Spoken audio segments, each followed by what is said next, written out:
So actually, financial education can be pretty easy. My financial education began when I was just 9 years old. It was when my rich dad, who was my best friend's father, he would teach his son and I about money playing the game of Monopoly. And we all know the great formula for Monopoly. It's 4 greenhouses, 1 red hotel. So I would play, rich dad, his son and me, we would play Monopoly all day long, and then I'd go home.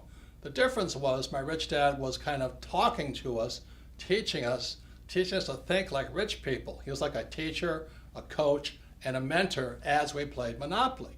And then I'd go home to my poor dad, and he'd say, "What you been doing all day?" You know, I'd say, "Well, I've been playing Monopoly." "Ah! What a waste of time. Go and do your homework. Because if you don't do your homework, you won't get good grades, and you won't get a good job." So that's where my financial education began. See, my poor dad's a great man. He graduated from the University of Hawaii in less than 2 years. He went on to Stanford, University of Chicago, and Northwestern, ultimately getting a PhD and becoming the head of education for the state of Hawaii. So he was academically smart, but he had no financial education. On my rich dad's side, my rich dad never finished school, but he understood how to play the game of Monopoly. So he taught his son and me, starting at age 9, and we played that game probably 1,000 times over the years. We played it until I was in my 30s with Rich Dad. And today, what I do, and my wife does, is we play Monopoly in real life.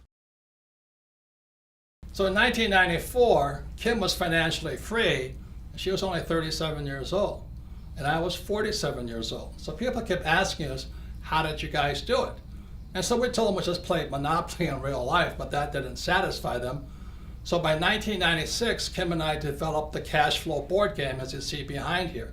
And many people say the cash flow board game is Monopoly on steroids. As I said, my financial education began when I was 9, playing Monopoly with my rich dad. So let me give you some of the opposites that found on the cash flow board game. This is one big opposite. In the middle of the game, you see this thing called the rat race? That's where most E's and S's wind up. They go to school, they get a job, or they become a doctor or a lawyer, and they wind up in that rat race, you know, working really hard, paying a lot of taxes, giving their money to the government, giving their money to Wall Street via their 401k or IRA, and they just spin that little rat race. But that's not what the rich do. So those on the B and the I side, they invest in what's called the fast track. Again, everything is opposite. You can either run your life inside the little rat race, or you can be a B in the I on the fast track. Everything is opposite. There are a number of other things that make the cash flow board game Monopoly on steroids. One big reason is cash flow is the only game that encourages you to use debt to become rich. Now I know some of you are going, "Oh, I'm so afraid of debt," and you should be, because you have to learn how to use it. Debt is dangerous if not well used. So cash flow actually encourages you to use debt, but this is the best thing. You use debt with play money. If you make a mistake, it's only play money. Try doing that in real life. You make a bad mistake with debt and you're wiped out. So this is the power found inside the cash flow game.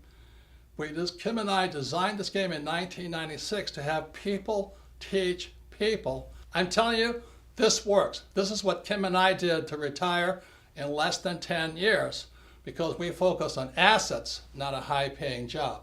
The cash flow game can do the same thing for you to train you to think like a rich person, not like a poor middle-class person looking for a high-paying job.